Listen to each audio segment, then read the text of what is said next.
अपने क्लास 12 का history chapter 9 Mughal दरबार, ठीक है ना।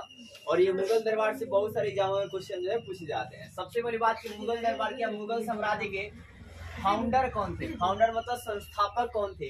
तो बाबर थे। क्या थे जी? बाबर। दूसरा नाम आपसे भी पूछे, बाबर का पूरा नाम क्या था? तो जहूरुद्दीन। क्या जी? जहीरुद्दीन बाबर। क्या जी? जहीरुद्दीन बाबर, ठीक है। अब वैसे ही कहाँ गए थे बाबर? से फरगाना के थे। कहा जी? फरगाना के थे, ठीक है ना। वो अपना गद्दी छोड़कर इधर भागे थे। देखो परिचय की बात करते हैं। सबसे पहले बनता अंग्रेजी में लिखने वाले इतिहासकारों ने मूल पाठ की शैली को क्रॉनिकल्स, क्या जी? क्रॉनिकल्स नाम दिया। क्या नाम दिया? क्रॉनिकल्स। अब क्रॉनिकल्स मतलब क्या होता है? इतिवृत्ति या इतिहास। तो आपसे जब भी इतिवृत्ति शब्द कहेगा ना, तो इसका मतलब क्या होता है? इतिहास होता है, ठीक है। और इतिहास लेखन का काम जो है कौन करते हैं? इतिहासकार करते हैं। कौन करते हैं? इतिहासकार। तो अंग्रेजी में लिखने वाले इतिहासकारों ने मूल पाठ की मतलब मुगल साम्राज्य की शैली को क्या नाम दिया? क्रॉनिकल्स। क्या नाम दिया जी? क्रॉनिकल्स दिया, इतिवृत्ति या इतिहास नाम दिया।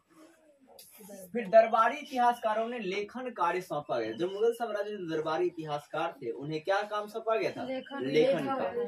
जैसे अबुल फजल। क्या जी? अबुल फजल अकबर के दरबार में थे, ठीक है ना। वो क्या करते थे? मतलब लिखने का काम करते थे कि उसमें भूमि का भू राजस्व व्यवस्था कैसी थी, कैसी नहीं थी, कितना मतलब टैक्स लगेगा, कितना टैक्स नहीं लगेगा, ये सारे बातें जो है वो लिखे गए।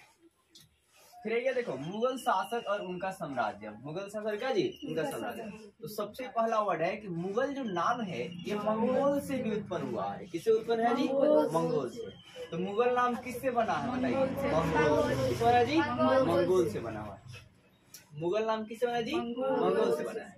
और लेकिन राजवंशों के शासकों ने यह नाम नहीं चुना। यह नाम क्या जी? नहीं चुना। मुगल नाम मंगोल से बना है लेकिन उन्होंने अपना टाइटल जो है ये नहीं लगाया, बल्कि अपने आप को तैमूरी कहा। अपने आप को क्या कहा जी? तैमूरी कहा। तो आपसे पूछ लिए जाएंगे कि मुगल अपने आप को क्या कहे थे? तैमूरी कहा। क्या कहा जी? तैमूरी। ये बहुत अच्छा क्वेश्चन आप याद रखना। तो अपने आप को उन्होंने क्या किया जी? तैमूरी। अब तैमूरी क्यों कहा ये जवाब जानिए।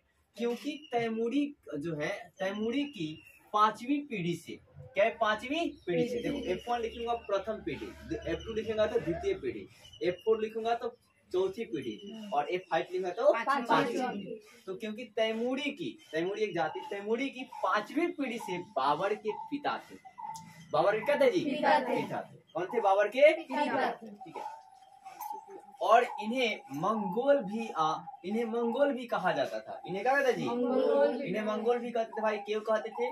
क्योंकि मंगोलों की 14वीं पीढ़ी से बाबर के क्या थी? माता। बाबर क्या थे जी? माता थी।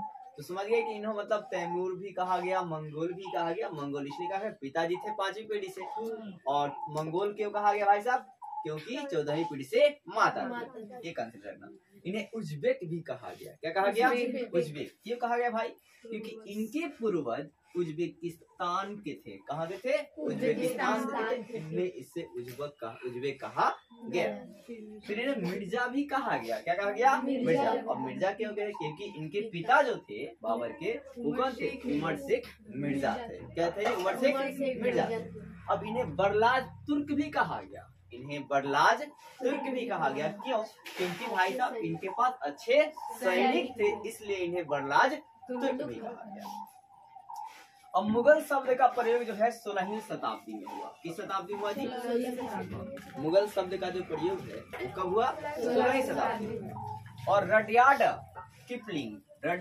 किपलिंग की जंगल बुक, क्या नाम है जी? रडयार्ड किपलिंग। क्या जी? मतलब एक रडयार्ड किपलिंग जी है, इनकी ना बुक का नाम क्या जी? जंगल।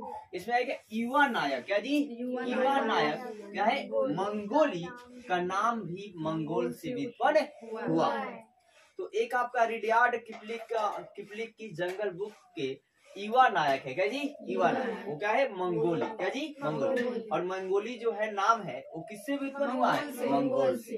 तो आपसे पूछ लिया जाएगा कि मंगोली कौन था? युवा एक नायक था। युवा नायक। ये चर्चा कहाँ मिलती है? जंगल बुक। जंगल बुक किसकी है भाई? रडयार्ड किपलिंग की। किसकी है जी? रडयार्ड किपलिंग। और ये मंगोली नाम किससे व्युत्पन्न हुआ है? मंगोल से। किससे जी? मंगोल से। अब आगे जाने देखिए बाबर जो है मध्य एशिया के रास्ते, ठीक है ना, स्वदेश फरगाना से आपका आया था, ठीक है ना। फरगाना से क्या जी आया था, मतलब आपका बाबर का जो जन्म है वो फरगाना में हुआ था। कहा होता जी फरगाना, ठीक है, उसका स्वदेश है। तो है क्या कैसे आया था, किस रास्ते का आया था जी, मध्य एशिया के रास्ते आया था। कहा जी मध्य एशिया के रास्ते। अब जब मध्य एशिया के रास्ते आया क्यों आया, तो जो प्रतिद्वंदी थे, जो इनके मतलब दुश्मन थे, उन्होंने उज्बेकिस्तान से इसको भगा दिया। क्या करते जी भगा दिया बाबर को, ठीक है ना। अब भगा दिया भाई तो सोच विचार करना करे तो क्या करे, तो इसने बोला कि चलो इधर ही चलते हैं। तो बाबर ने सबसे पहले काबुल पर अपना जो है संस्था को स्थापित किया। काबुल को पहले जीत लिया, ठीक है ना, आक्रमण करके, और फिर वहां पर अपना स्थापित हो गया, काबुल में सेट हो गया। फिर 1526 में भारतीय उपमहाद्वीप की ओर बढ़ा, और 1526 में कहाँ बढ़ा जी भारतीय उपमहाद्वीप। सबसे पहले जब वो इंडिया में आने के जब आता है तो सबसे पहले इंडिया में मध्य एशिया के रास्ते पहले कहाँ जाता है काबुल। आप स्टोरी में समझना, पहले कहाँ गया काबुल, फिर महादेव क्या जी भारतीय उपमहाद्वीप की ओर बढ़ता है। कब 1526 में। फिर बाबर का जो शासन टाइम चलता है वो कब होता है 1526 से 1530 तक, ठीक है, मतलब 4 साल ये जो है राज करता है।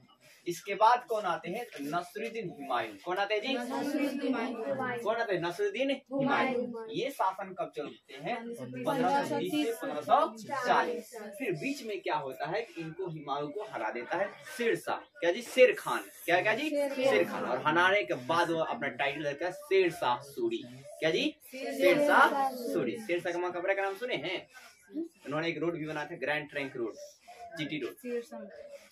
तो देखो है शेर वंश का जो है ना सूर्यवंश आता है। सूर्यवंश कब से कब 1540 से 55 बीच में ये शासन करने लगता है इस डायनेस्टी पर, ठीक है। तो है क्या इस सूर्यवंश के शासक कौन था शेर। और ये लड़ाई लड़ने के बाद जो जब युद्ध जीतता है तो अपने आप को बोलता है शेरशाह सूरी। इसके बाद सब शाह वंश जो है स्टार्ट हो जाते हैं। फिर उसके बाद इनको क्या करता है कि शेर खान मतलब सूर्यवंश को हरा देता है हुमायूं, ठीक है ना, युद्ध में हरा देता है। हराने के बाद फिर क्या होता है कि 1555 से फिर 56 तक क्या हुमायूं का 1 साल शासन चलती है।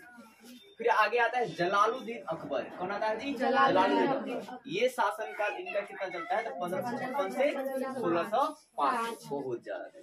और ये एक सबसे महानतम शासक थे, क्या था जी सबसे महानतम शासक थे, क्योंकि इन्होंने पूरा सिस्टमेटिक व्यवस्था से किया था, ठीक है। अब इसके बाद शासक बनते हैं जहांगीर, ये 1605 से कितना 27 तक। फिर उसके बाद शासक बनता है शाहजहां, ये 1628 से कितना जी 1656। उसके बाद औरंगजेब कब से कब बनते हैं 1658 से 1707, ये भी बहुत दिन तक रहते हैं। और औरंगजेब जब मृत्यु हो जाती है तो मुगल की जो पावर है वो हो जाती है कमजोर, क्या होता जी कमजोर। और 1857 में इस वंश का जो अंतिम शासक थे वो बहादुर शाह जफर द्वितीय थे। कौन थे बहादुर शाह जफर द्वितीय थे। तो ये बहुत बार पूछा जाता है कि मुगल शासक के प्रथम शासक कौन थे, तो बाबर थे। कौन थे बाबर। और अंतिम शासक कौन थे, तो बहादुर शाह जफर द्वितीय थे। ये कब इनकी मतलब ये कब ये दिखाई देती है 1857 की क्रांति है, उस समय भी ये दिखते हैं।